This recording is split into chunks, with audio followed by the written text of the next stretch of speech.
I'm happy to welcome the second panel of today's event, not less distinguished, I would say, than the first one, meaning that we still have experts here from European External Action Service, from Georgia, from Ukraine, from Latvia. So we have a pretty good geographical balance, gender balance here. As well, and so the aim of this one is to discuss the tactical issues. The tactical issues means all the small particulars of what is the new European Neighbourhood Instrument, what are the EU's funding opportunities for the Eastern Neighbourhood, what we can expect from the new regulations, because of course the regulations for the new 7 years period have been adopted quite late. We still do not have all the particulars, all the action plans for all these countries. But what can we expect in the terms of next deadlines, in the terms of recipients, in the terms of project conditions? Also, what lessons we can get from our previous experience with funding for the Eastern Neighbourhood, what mistakes we should not commit, what lessons we have learned. First, I give the floor to Mr. Andrew Rasbash from the European Union's delegation to Ukraine. And as we have discussed with Mr. Rasbash, here his role is, twofold. The first one is to describe more generally the particulars of European Neighbourhood Instrument and European Union's funding as such, regarding all 6 partner states. And then, since Mr. Rasbash is based in Kiev on daily basis, it would be to describe a little more the situation in Ukraine on the ground, the perspectives, also maybe the possibilities for European actors. And here I would like to mention that in this audience we have people who are very much interested also in participating in projects, taking part in projects. We have as informative supporters the Chamber of Commerce and the Union of Municipalities. So I would like to ask you to be really maybe very concrete, and 15 minutes from Mr. Rasbash. So please, you have the floor. Thank you very much. Starting from now. Okay, well, it's a great pleasure to be back here in Riga. I must say it's a nice escape to come from Kiev to the fresh air that one has here and to the slightly easy position. For those of you who don't know, I lived here for 4 years. I was based in this building for a couple of years. I was the last head of delegation of the European Commission, as then was, to Latvia, and I'm the first head of representation. So that seems a long time ago now, and I guess it was because Latvia's been a member of the EU for a long time.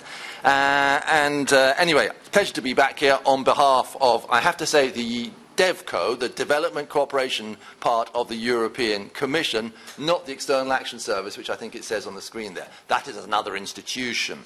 Okay, so I'm going to talk about the 2 things that you said there, and I'll try and make it as concrete as possible within the time frame that you've got. As we heard in the earlier session, there's very clearly now 2 groups within the Eastern Partnership countries. There's the ones that are going to sign the association agreement, DCFTA, very shortly, on the 27th. That's a definite date, by the way, for any journalists in the room, it's for sure. And then there's the ones that are pursuing a different approach for different reasons.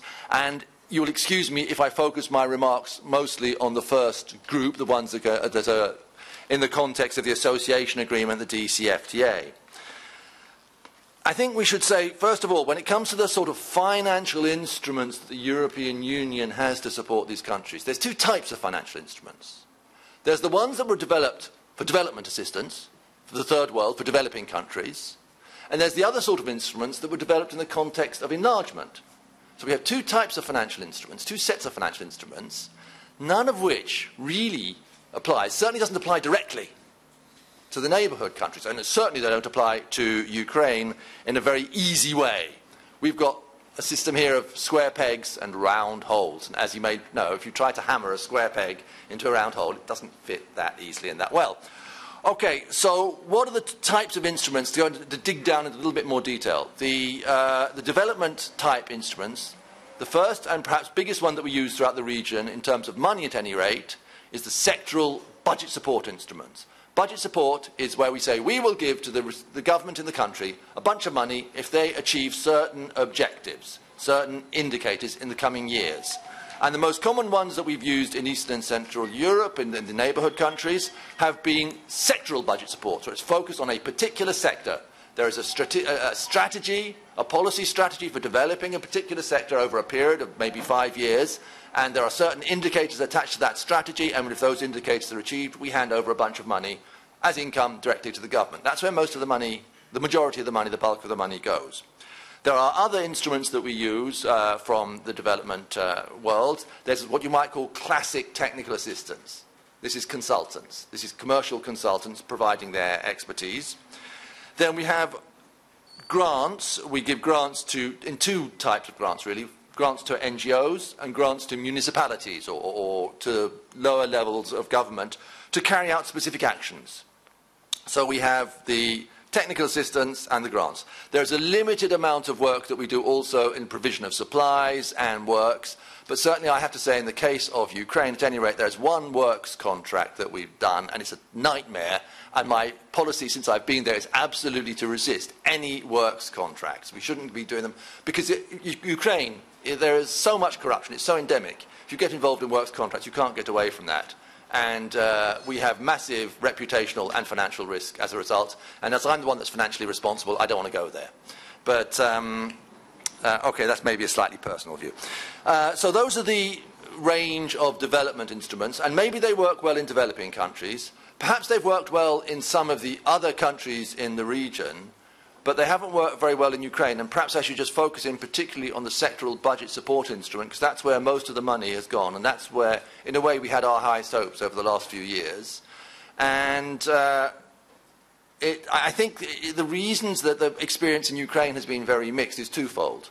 First of all, although up at least until the end of last year, we were dealing with a government which was committed to reform because it said so, we all knew it was a lie, and the commitment wasn't there.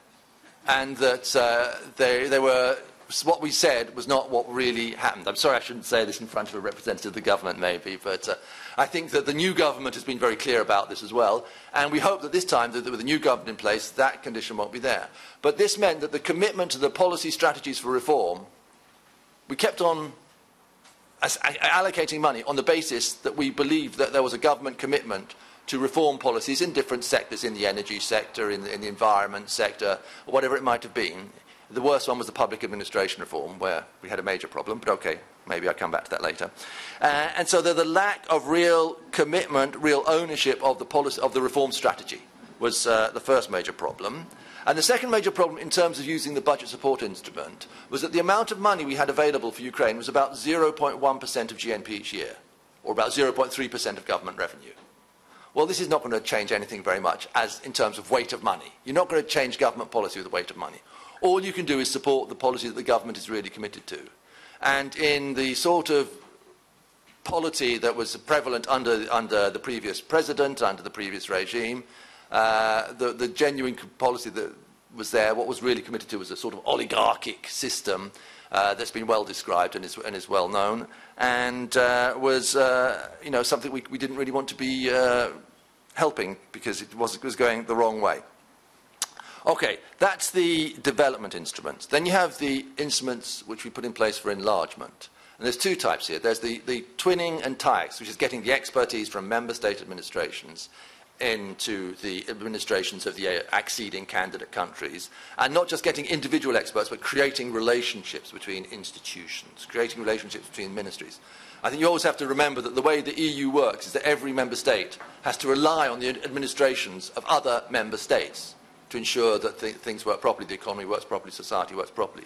There's an enormous degree of mutual reliance between the administrations in different member states, which is based on a substantial degree of trust. And it was very important to establish and build that trust, and that was one of the key reasons we had the twinning instrument, and it was one of the key reasons it worked successfully in the context of the accession process. Of course, that context isn't there.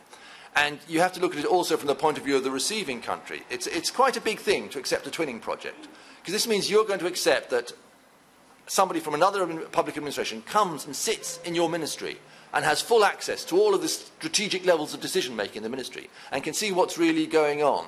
And that, of course, is something which is quite challenging for any ministry to accept that degree of openness, that degree of cooperation. And frankly, in Ukraine, it just was not happening. It was not happening. There were only two twinning projects that I think we had, which were, at the time we said were successful. One was with the Border Guard, and the other was with the Ministry of Interior Police. Not the Berkut, the Ministry of Interior Police.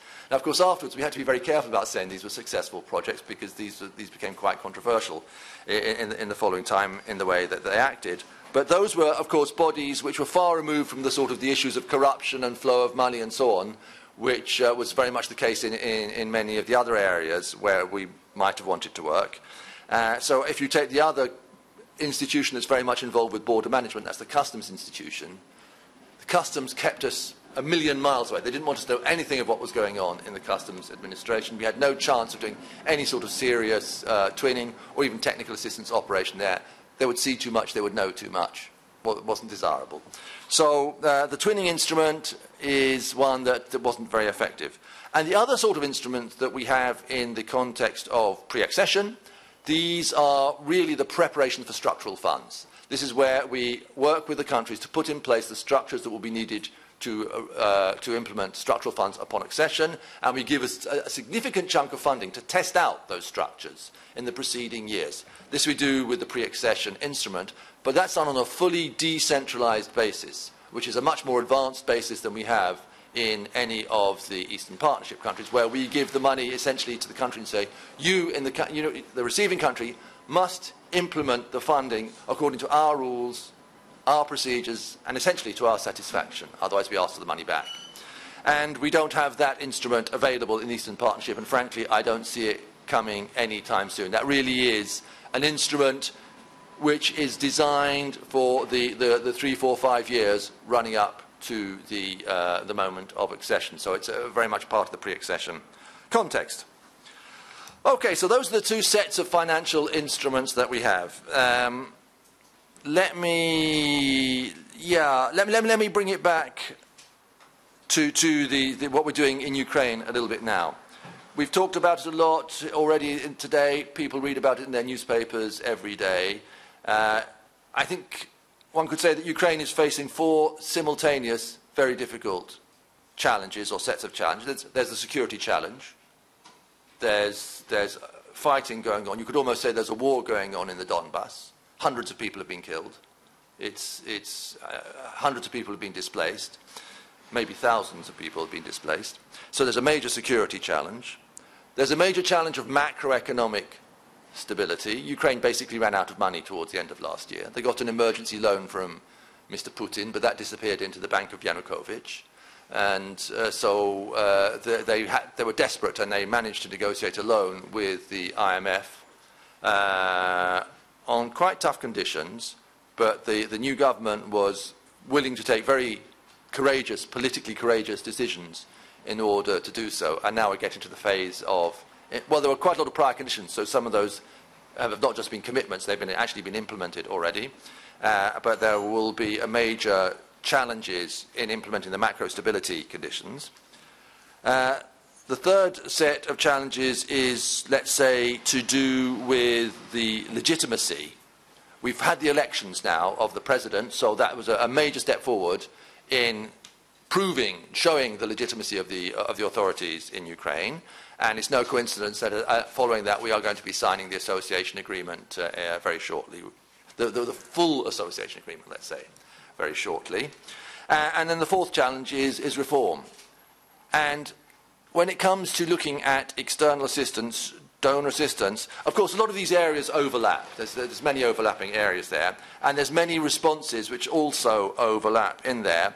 And there's a lot of different sorts of support coming from the European Union, coming from European Union member states, and coming from other donors. I think when you look at other countries, we can talk about Norway, of course, but also the United States and Canada are major donors, and Switzerland. These are all major donors with substantial own resources being brought in. The World Bank and the IMF are behind with lending resources. What is clear from all these entities is that they are strongly committed to support Ukraine in the association agreement, DCFTA, European integration reform agenda. So there is a common agenda from the donor community, which very much reflects what the new Ukrainian government, if I can still call it that after a few months, has clearly committed to in a very direct way. Whether they will be able to implement it is, of course, an enormous challenge, but there is a strong sort of consensus behind there. I think it's also important to mention that we have the ENI program, which is the main focus of discussion. It's the main focus of my work. We have an additional program within the European Union, which is meant to deal. The ENI is a long-term program, looking at long-term reform, long-term issues. It's not dealing with short-term emergency issues. There we have other instruments. We have had in place in Ukraine since the beginning of this year a team from ECHO, the European Community Humanitarian Office, preparing for the potential major problems that may occur. Already we have about, I think, 10,000 what they call IDPs, internally displaced persons in Ukraine, registered with the government. There's a hell of a lot more that aren't registered. There's places like Slavyansk, which is a town that probably nobody had heard of until recently, but Slavyansk is a town of 130,000 people in the Donbass, which has been at the epicenter of a lot of the fighting, where we hear that there's somewhere like 10 or 20,000 people living there now out of 130,000. So there's 100,000 people somewhere. Have they gone to the dacha because it's summer? Have they gone to Crimea on holiday? Where are the numbers don't add up. There's a potentially very major problem of internally displaced people, humanitarian issues that will have to be addressed. And we've been there with the ECHO people for 6 months now, 5 months now, getting ready for that one. And that could be a major, it's a short-term focus. It's not reform-oriented. It's dealing with the immediate problems that there may be coming up in the near future. Secondly, there's another instrument that the European Union disposes of. I think it's called ICSP now. It used to be called something else. They change the names every now and again of these instruments, which, when you get to my age, is quite confusing.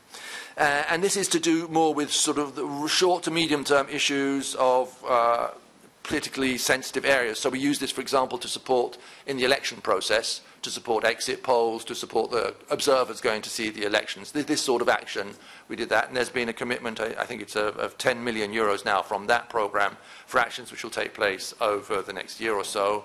And there we are reinforcing the delegation to be able to deal with those. And what is also likely to be very important, the Foreign Affairs Council next week will have on its agenda the possibility of approving work on a CSDP, a Common Security Defence Policy action, which potentially could be a major security sector reform action, which could involve tens or even hundreds of EU member state experts coming there, ready to support the security sector reform, which is an area which has been brought into very sharp focus by the inability of the central government of Ukraine to give instructions in the security sector to make the people, the police, not the armed forces so much, but the police and the internal security structure work effectively and receive instructions. Now, I've been asked to talk a little bit more about ENI, so I shall move to that one now. We're in a bit of a special situation in the ENI. This is the new instrument covering the period 2014 to 2020. Normally speaking, we should have developed a programme for 2014-17, the first 4 years of that period, which should have been approved and gone through the European Parliament and so on. This has all been put on hold. All the money available under the ENI for this year, the whole budget, has been used for a single programme, the so-called state building contract. And in fact, half of the money, 2/3 of the money we had from last year has been reallocated to that as well. So we have this year a 355 million euro programme, which was approved by the Commission in April. We've signed a financing agreement with the Ukrainian authorities in May. And last week we made a first disbursement of 250 million euros, a single disbursement to the Ukrainian authorities. Now, the idea behind this is, firstly, as a major show of political support.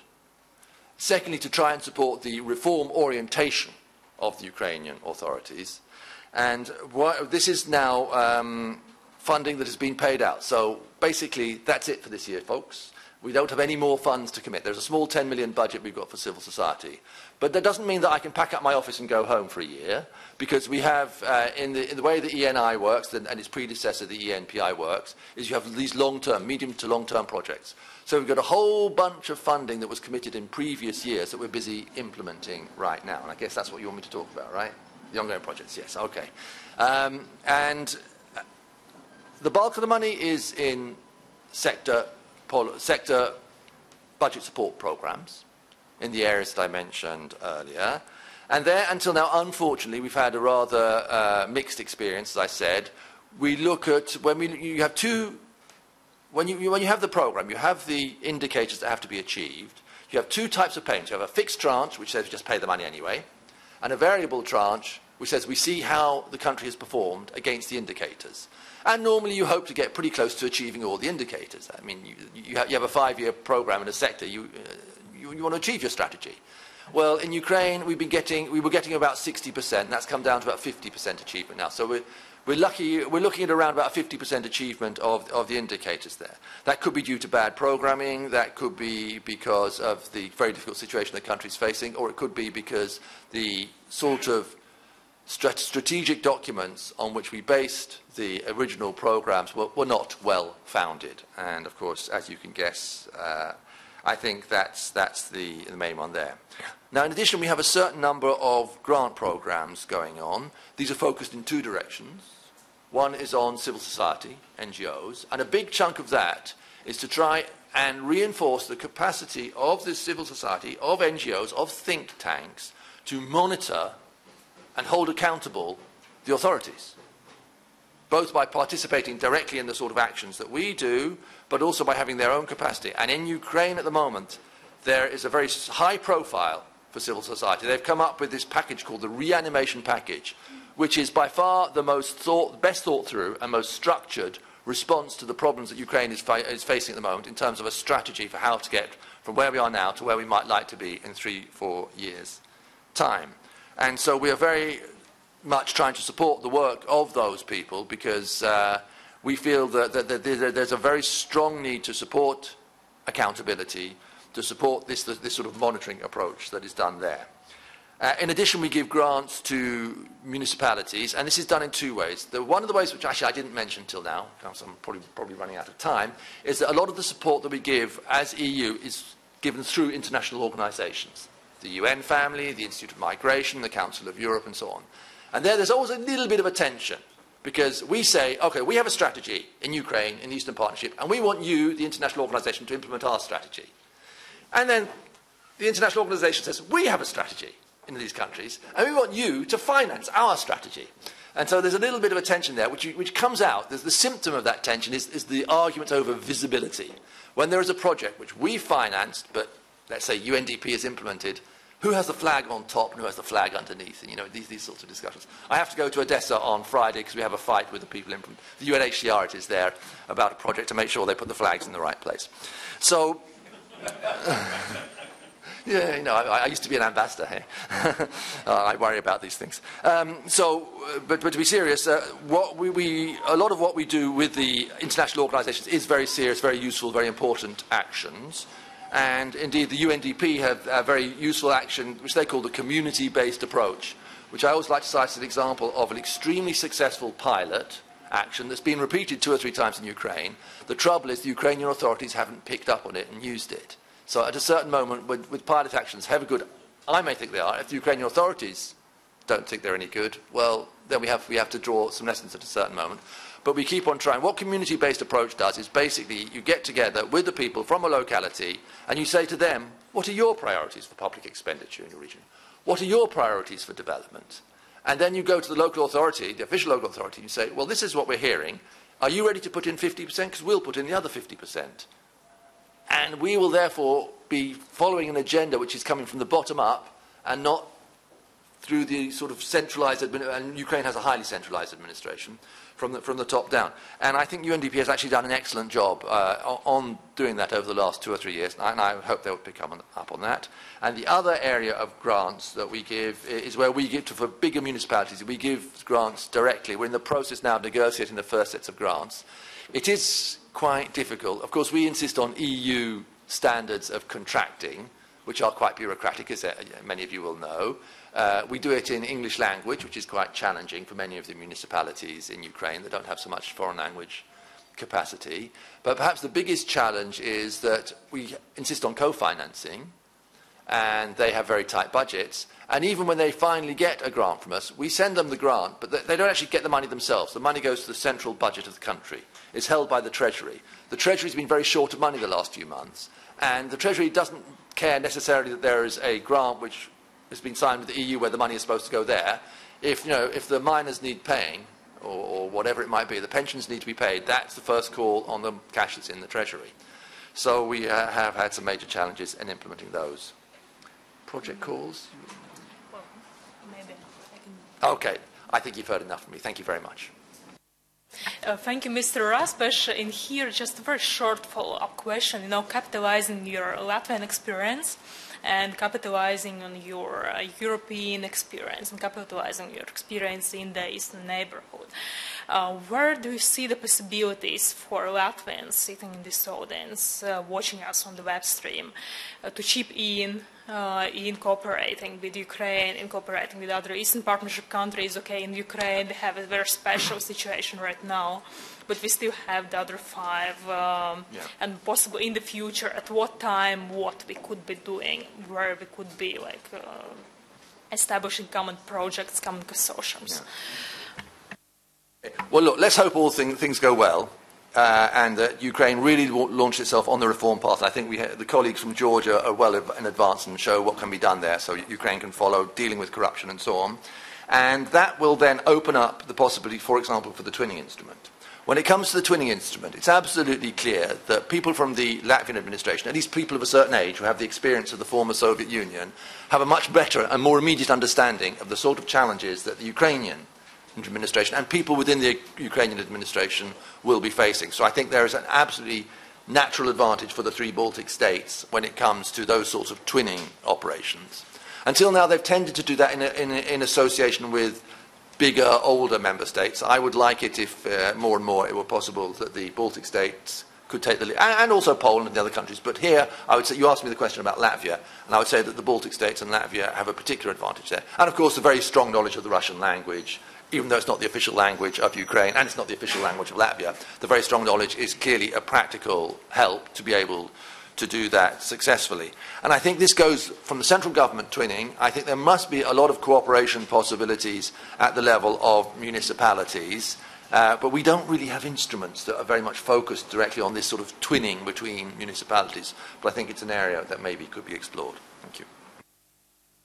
Thank you so much. Now the floor goes to Mr. Bujiashvili, our Georgian colleague. So also maybe taking into account that time is running fast, maybe some 7 to 10 minutes on Georgian priorities, and where also you would see possibilities for cooperating with European Union Latvian audience in particular. Thank you very much, Diāna. Thank you very much. Thank you very much for the invitation, for giving us this opportunity to participate in this interesting debate. As for the subject of our panel discussion, what is ENI and how to implement it, I think that in order to better understand what ENI stands for, we have to analyze, we have to come back to the previous experience under the European Neighbourhood and Partnership Instrument in the previous indicative period 2007-2014, identify what was the weak, strong points, what went well and what could be improved, and to take it into account in the future programming in 2013-2014. As it has already been mentioned, it's a quite challenging period. We are going to sign an association agreement together with Moldova and Ukraine, and this was made possible, first of all, thanks to the commitment of Georgian government and hard work in complying with the commitments of the EU, and on the other hand, thanks to the assistance provided by EU under the European Neighbourhood and Partnership Instrument. In this regard, different institutional and capacity building programs were applied, providing technical assistance and valuable expertise in the course of the implementation of EU integration reforms. And we already mentioned the program, institutional building program Twinning, DIEX, Sigma, and etc., etc. However, it should be mentioned that there was some weak points, especially long-term and quite complex programming process, sometimes delayed the implementation of the assistance and negatively affected the relevance of the assistance. Complexity and length of the programming was one of the main obstacles in the programming and implementation of the programs. Therefore, we expect in the future from the ENI to become more flexible, faster, with more simplified procedures and which could timely address to the concrete needs of the project beneficiaries. In addition, I think that better coordination is needed, and in this respect, better coordination mechanism is necessary involving European Commission, other donor organization, as well as project recipients and member states as well, as far as the assistance provided by member states is gradually increasing. When it comes to the civil society and assistance provided to local development organizations, for example, cross-border cooperation, and Georgia participates in Black Sea cross-border cooperation and another territorial cooperation program, I think that better coordination is necessary to increase the added value of the projects, for example, by finding synergies between different programs, projects of different countries and regions.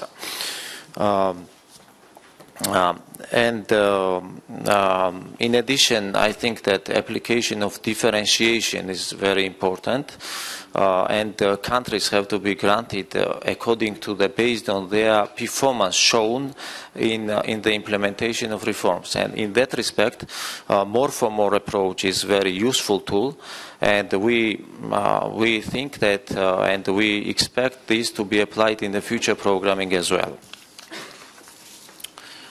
In a few words regarding the geographical coverage of the program, we know that assistance under the European Neighbourhood Instruments was provided to the 16 European neighbourhood policy countries plus Russia.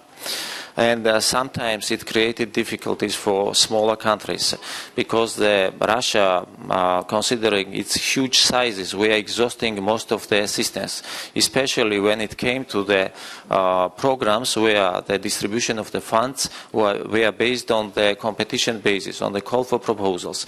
And in educational sector, for example, Tempus, Erasmus Mundus, FP7, sometimes when Georgia was granted annually 1 or 2 projects, Russia was granted 15 projects, and all the assistance was exhausted by this big country. And Georgia, Moldova, Armenia as well were placed in very uncompetitive situation. And finally, regarding the cooperation, future cooperation priorities, I think that as far as association agreement has to be signed, and the main component of this agreement is a DCFTA. We attach particular importance to the DCFTA related sectors. These are support to the private sector development, including SMEs, support to SMEs, business to business cooperation, as well as we attach importance to the infrastructure development. And in that regard, I think that support the role of the neighborhood investment facility is very important, because it has a potential to mobilize the greater investments from the EIB, EBRD, KfW and other donor organizations. Thank you very much. Thank you very much, Mr. Bujiashvili. Also, a very quick question, like using my moderator's privilege. Maybe you could describe a little bit more the Georgian context. We see that you're coming from this Office of the State Minister for European Euro-Atlantic Integration, which is an institution which does not exist, for instance, in Latvia. If we speak about Georgia, who would be the main contact persons who might be interested in cooperation with European Union, such states as Poland, Sweden, Latvia, others, whom we could turn to? What is the decision-making mechanism, maybe we can call it, or the main stakeholders interested in cooperation with the European Union? Thank you very much. One point is the signing of the association agreement, and another point is that next stage, the implementation of the association agreement.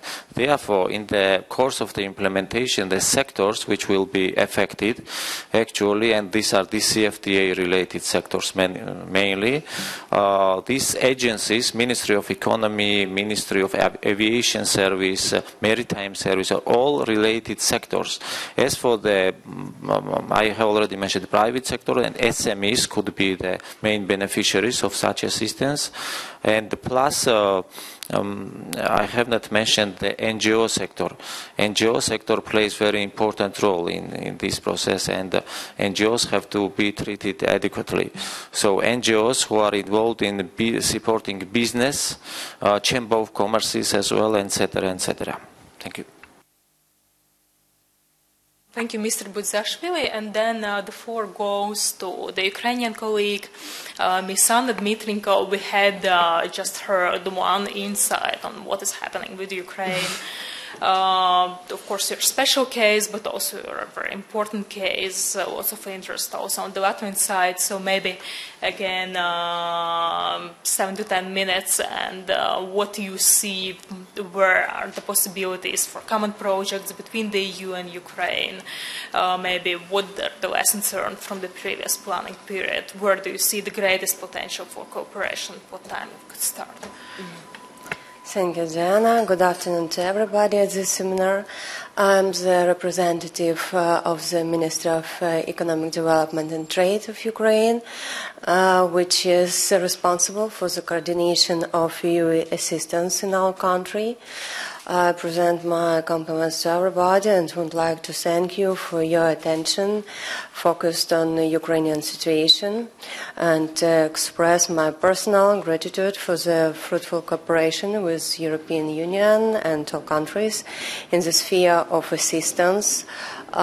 It is an important tool to support reforms initiated by the government of Ukraine.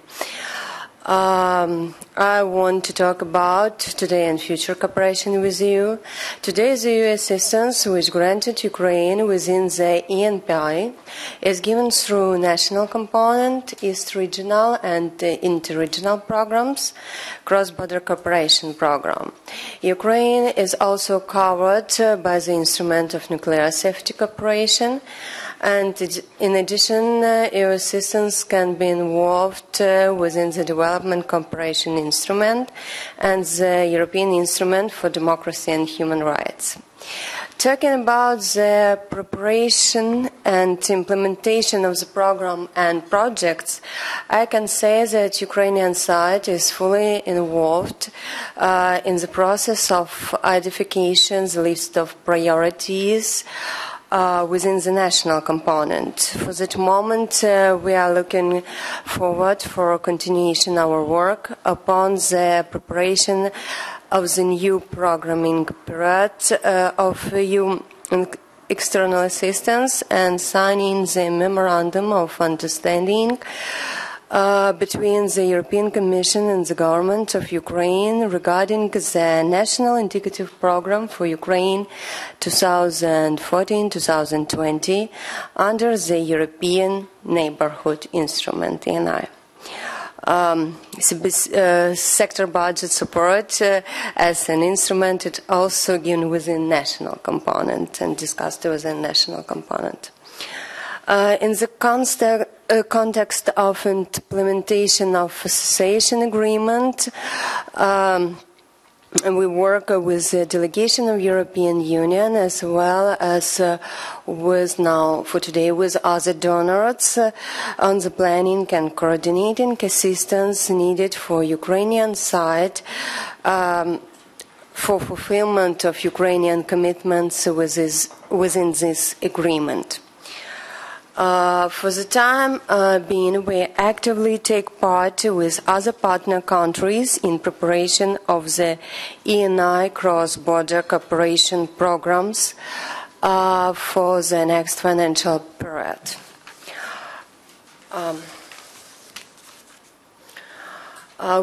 we pay a great attention to the development of 4 new CBCS programs. As in new period, the role and responsibilities of partner countries will be increased. What concern financial control of costs at the project level and audit at the level of programs, also regarding recovery issues. What about Eastern Regional and Interregional programs? The position mentioned in the draft of the Indicative Strategic Program for Ukraine 2014-2017 is work in certain priority areas can be carried out as a part of programs for several countries and cross-border cooperation. Therefore, in such areas are, for example, the Danube strategy, cross-border cooperation, border management, transport, environment, and investment support are not included in the list of priorities for a national program. The Commission will ensure alignment between the priorities set out in programs for several countries and national programs. And having regard to the medium and long-term programs and the importance of coordination of all EU assistance with the government of Ukraine, we would like to underline the importance to involve the Ukrainian side to the preparation of this program at the initial stage of their development. Unfortunately, for the time being, we haven't this opportunity. This is also applied to the call for proposals under the relevant thematic program of EU assistance, about which the Ukrainian side is almost not informed. Within the Eastern Partnership Initiative, I would like to underline that we support the possibility of creation panels in the framework of these thematic platforms in order to support the work in specific areas.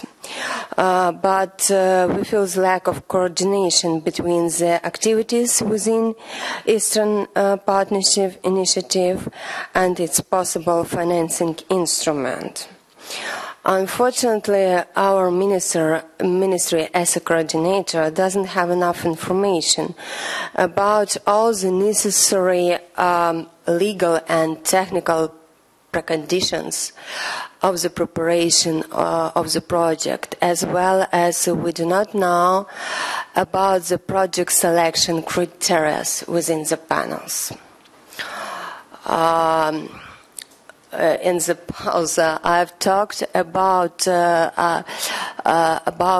for example, the IBM, Integrated Border Management criteria, and said that it seems that it was not taken into account the reality of legal and financial framework for preparation of these infrastructure projects in Ukraine concerning recently shown criteria.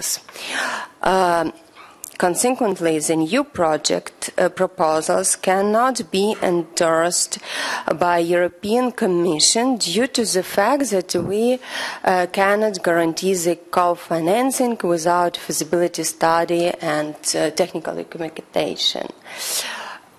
As Mr. Rasbash has said, that we have the annual national budget planning.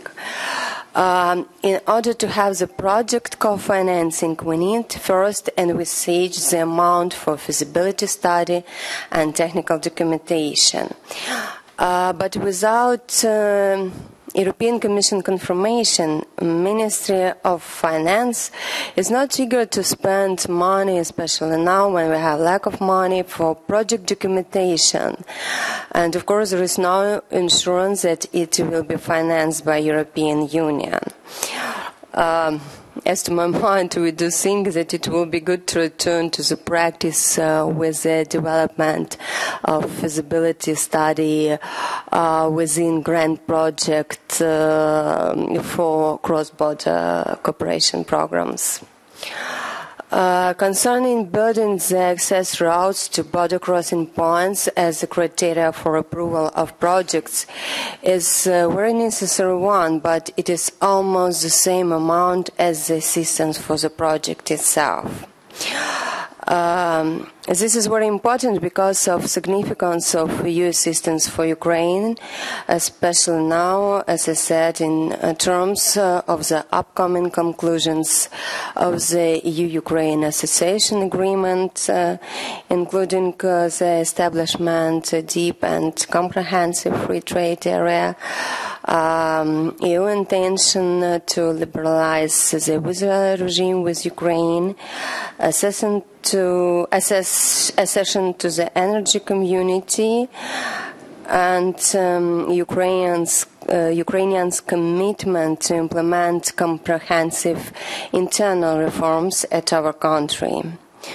Thank you very much for your attention. Thank you very much. And also, I guess I will have a quote among all the speakers. So the same question as to the previous two would be, what would be your suggestions for joint projects between Latvian stakeholders, also maybe other European stakeholders and Ukrainians, and also take into account that you come from the Ministry of Economic Development, and our entrepreneurs, of course, are very much interested in cooperation with the Eastern neighborhood.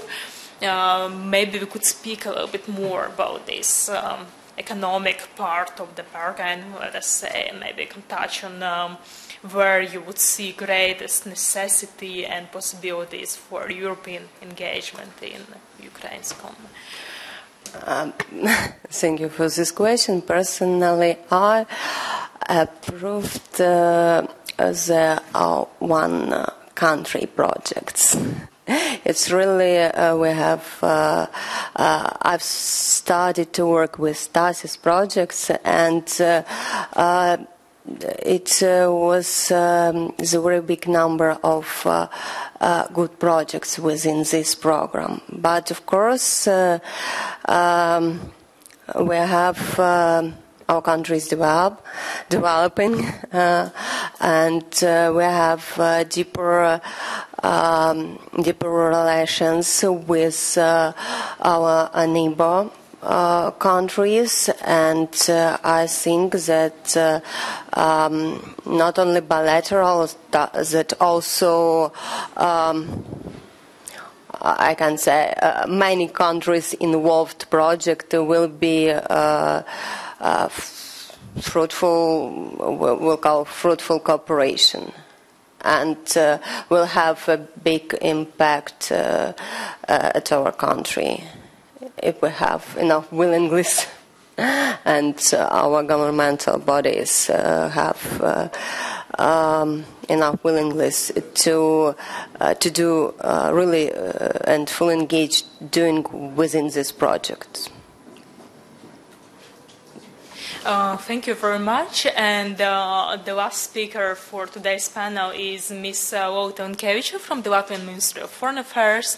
And as far as I understand, you're also taking part in council discussions on the new European Neighbourhood Instrument, the action plans, the documents which guide the exact distribution of EU assistance.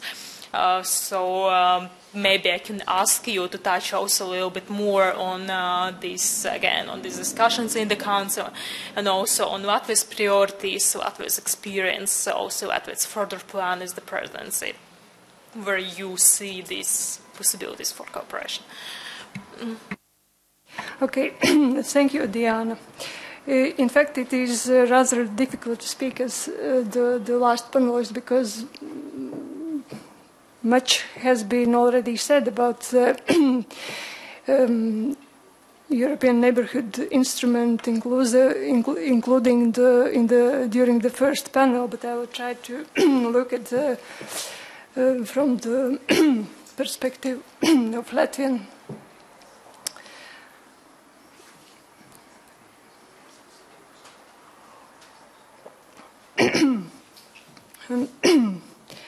Latvian representative within the ENI committee. and I built my remarks on sorry,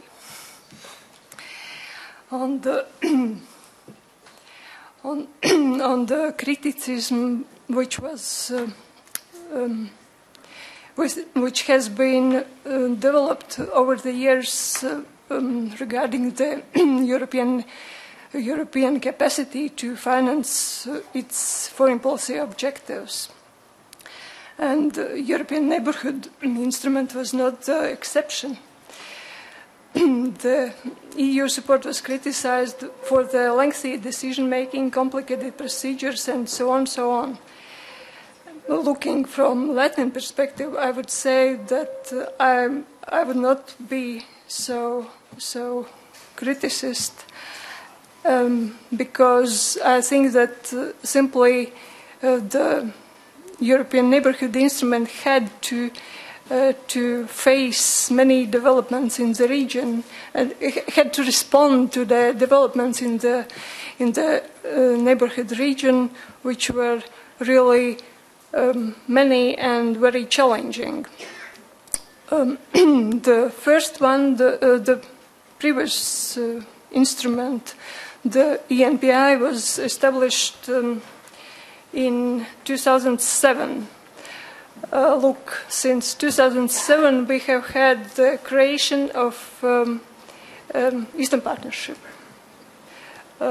So the ENPI had to be adjusted to the Eastern Partnership necessities, needs. So, because within the Eastern Partnership program there was so many tools and new possibilities and new programs created, and there was a need to adjust the instrument. Then the Arab Spring came, and very important aspect was principle within the European neighbourhood policy was established. It was a more for more principle by which the countries in neighbourhood region received additional financing more than 700 million, if I'm right, Mr. Rasbash. Really, you know better. I think that it was more than 550 million in South and 150 million in East. And the mechanism was established to promote exactly democratic reforms in Eastern, in whole neighborhood, which means that it is bringing forward the European foreign policy objectives. So then,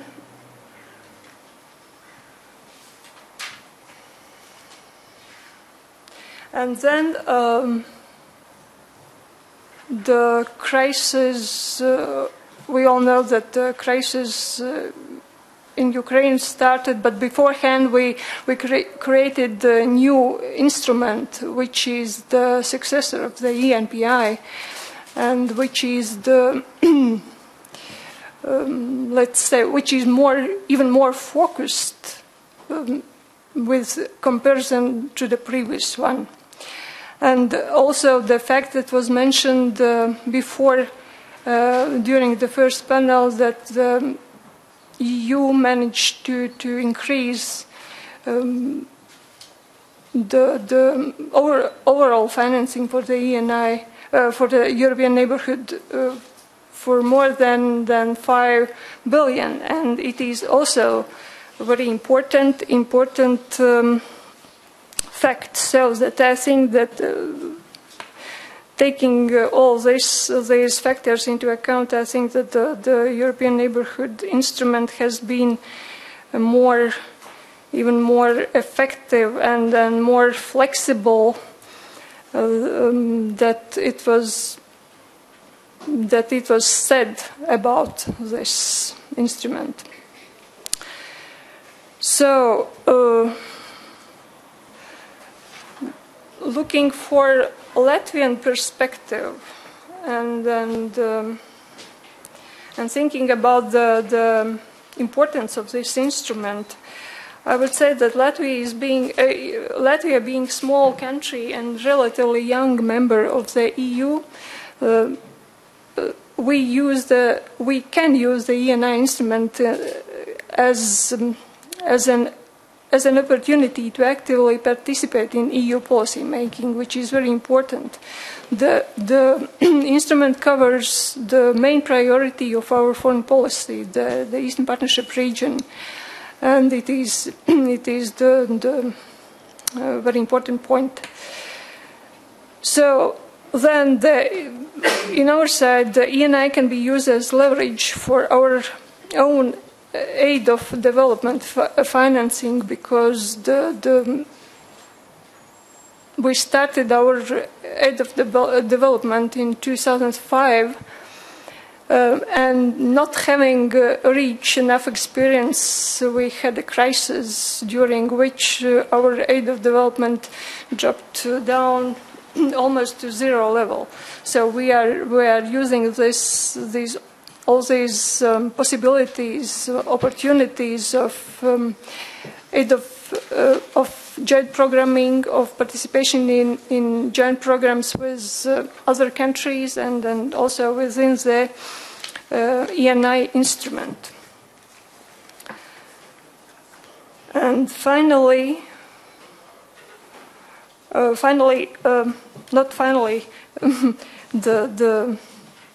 our transition experience, sharing our transition experience, the ENI format is very good, and we are not only participating in twinning programs, but also trying to use the multilateral platforms of Eastern Partnership to share our transition experience. And also, the instrument is important because Latvia is directly benefiting itself from the ENI instrument by receiving the by carrying out the CBC programs, and thus making the people-to-people contacts very. Carrying out the people-to-people contacts with Russia and with Belarus. That's it. I will stop here. Okay, thank you very much. Just short clarification. CBC programs are cross-border cooperation programs like Latvia, Lithuania, Belarus, for those who have not heard the abbreviation. Maybe just for a short question before they open the floor to Q&A and we move downstairs with reception. It's about Latvia's transition experience. Which fields do you believe have greatest potential in contributing to Eastern Partners' growth and development? Latvian transition experience is very much appreciated in all Eastern Partnership countries because of language knowledges, and also because I think that your countries can use as positive example of what can be reached if you are willing to do it. So. But in fact, we are already participating in some regional cooperation programs in Moldova. We are also, well, I think that we have huge potential in all areas, but it depends on partner countries' needs. From my perspective, I have to say that I think that Latvia, the Baltic States in particular, have a very strong capacity in the security sector and the justice sector, where because of the particular shared history with these other countries, they have a very strong understanding of the realities of the sort of situation there. And I think that gives a major advantage. And certainly that's very much in the focus of assistance coming with the possible CSDP project. I would very much hope we will see a major Latvian presence in that. Yes, we are participating very actively in CSDP assistance, and also cross-border integrated border management is also very appreciated by our partners. Okay, thank you so much to the panelists, and now we open the floor for a short Q&A session. Please. Yes, please.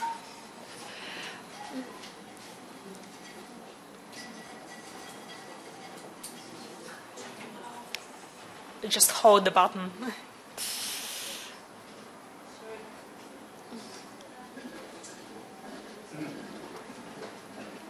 Everybody's tired and the mic as well. Okay, maybe we can get it without the mic.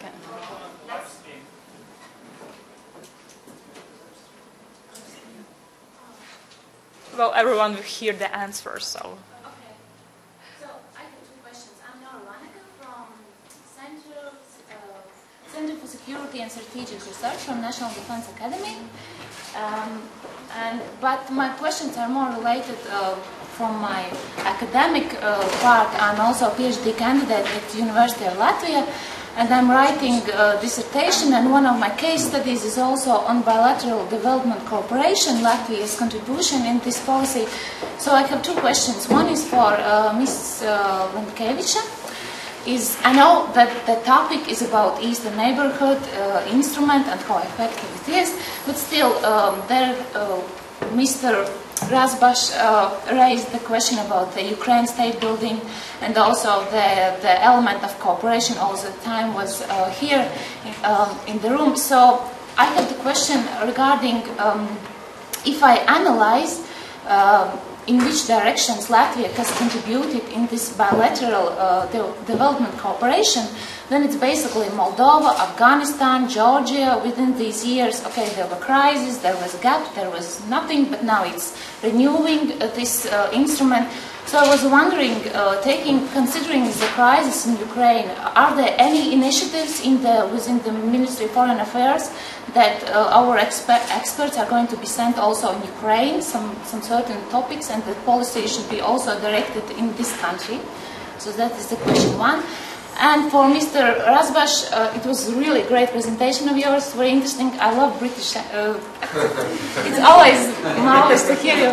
So my question is just, as every person on the street, your perspective, the normative and the reality, how many years it will take for Ukraine to crawl out of this deep hole where it is from this crisis? So the normative, that would be European Union, and your critical reality. Yeah. Thank you. Please. Who'd be the first one? Well, of course, Ukraine will be our priority for our aid of development. Not only because of the crisis, but because as I mentioned, we have started our aid of development policy in 2005 by defining two priority countries. It was Moldova and Georgia. And now, after the crisis, we are trying. It is not very easy to get the funding for more activities, and then we are trying to include more countries, and it is only logical to include programs for Ukraine. And we are already sending identifying some experts to send to Ukraine First of all, for Eastern Partnership Visibility Strategy, and then we will see.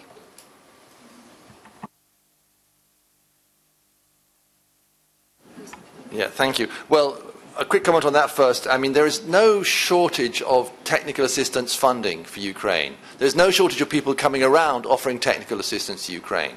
The government has very little capacity to receive and absorb this because they don't have strategies in place which would allow them to do so. So you need to have a major reform strategy as the first element, and then you maybe could absorb a bit more assistance. Certainly we find a lot of Latvian experts are there anyway, financed perhaps not by national sources but by other sources. Certainly in our programme we use Latvian experts quite a lot. On the second question, very interesting question. Look, we already had the comparison made with Poland earlier today. I was in Poland from 1990 to 1994. But already in 1990 when I arrived, at the delegation, already in 1990 when I arrived, it was very clear that there was a strategy to get out of the mess, to get out of the hole that they were then, which is an even worse hole perhaps in many respects than Ukraine finds itself at the moment. But it's taken, Poland 24 years to get from 1990 to 2014, where they're 3 times as well off as Ukraine from the same starting point, more or less. So that's the sort of time frame we're talking about. From when you start seriously to address the problems of reform. It's taken Poland 24 years to get from there to here, so that's the time frame one has to talk about. Now, of course, we thought, well, at least many of us thought, after the Orange Revolution that we were at that starting point. And that's been a big disappointment that the Orange Revolution failed. And, of course, that's the major concern and the major risk, and I think that's where the international support is really coming strongly in behind the government and the reformers in Ukraine now, to try and make sure that there isn't a second failure. Thank you. Thank you so much. Yes, please. One more question. Let me address my question to Mrs. Dmytrenko and maybe to Mr. Rasbash also. Because, but partly you already answered. Now it seems it's very clearly no surprise will stop Ukraine from signing this association agreement with EU. But what kind of indicators you have to evaluate public support for such step towards European Union? That's one part of the question. And another, how this attitude, how this support is changing during last months of crisis. Thank you. Okay, I see one more hand behind. Maybe any other questions? We just take the final round for a brief time. Yes, please. Again, I'm the Slovenian European Movement and Economic Social Committee. I would have a question to Mr. Rasbash on the operationality of what you said, that you would love to have more Latvia's and Baltic State experience, see it more actively used in Ukraine, in comparison to all the EU member states. When drafting an opinion for the Economic and Social Committee, the colleague sitting next to you, who was expert of the Economic and Social Committee, and me myself, together with colleagues, we pointed out that actually a problem is that there is not an action plan which would show how to use this transition experience better in the countries. When we were suggesting it, it turned out that actually in the Commission there has been a back and forward. There's actually not one real unit in charge of operationalization and better use of transition. It was started to be in one unit, then it was passed on to another, then it was in a third. No one's really happy about keeping the file, and at the end of the day, nothing really happens. So perhaps you can elaborate from the perspective of a person active in Ukraine, how do you see possible situations, how to use this transition experience better in this strange situation where actually no one wants to hold the file. That was at least the impression which we got. Some suggestions which we suggested there was that there should be a transition compendium, which is already planned in strategy papers, but actually, again, it needs to be more concrete rather than some overall global phrases as it is at this moment.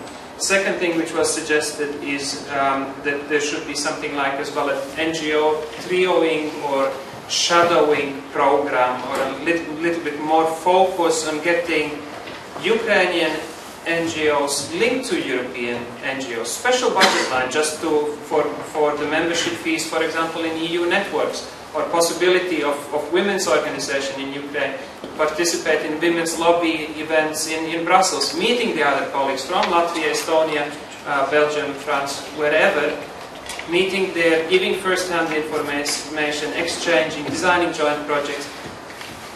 What do you think about this type of ideas? Might they have any chance on EU level, and from your perspective in Kiev, knowing all the experience you have on EU matters? Thanks. Yeah, thank you so much. I would say 1 minute for each of the speakers, and then we continue doing the formal part. Yes, please.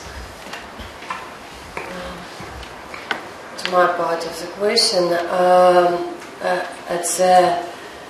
at first and in January and February until now, we have a lack of confidence from public authorities to our governmental bodies and politics, unfortunately.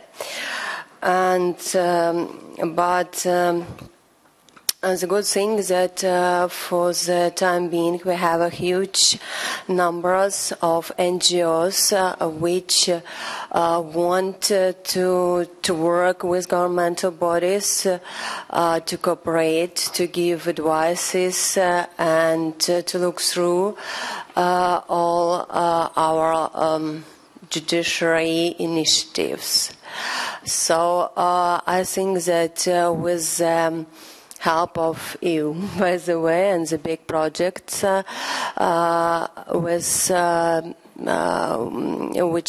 which concerns to support of cooperation with civil society, we try to build as a new attitude and new cooperation and this new maybe feelings from people and public authorities that our government can fulfill the commitments of association agreement, and first of all they would have willingness to do this. That's all. Yes, please, Mr. Rasbash. Oh, thank you.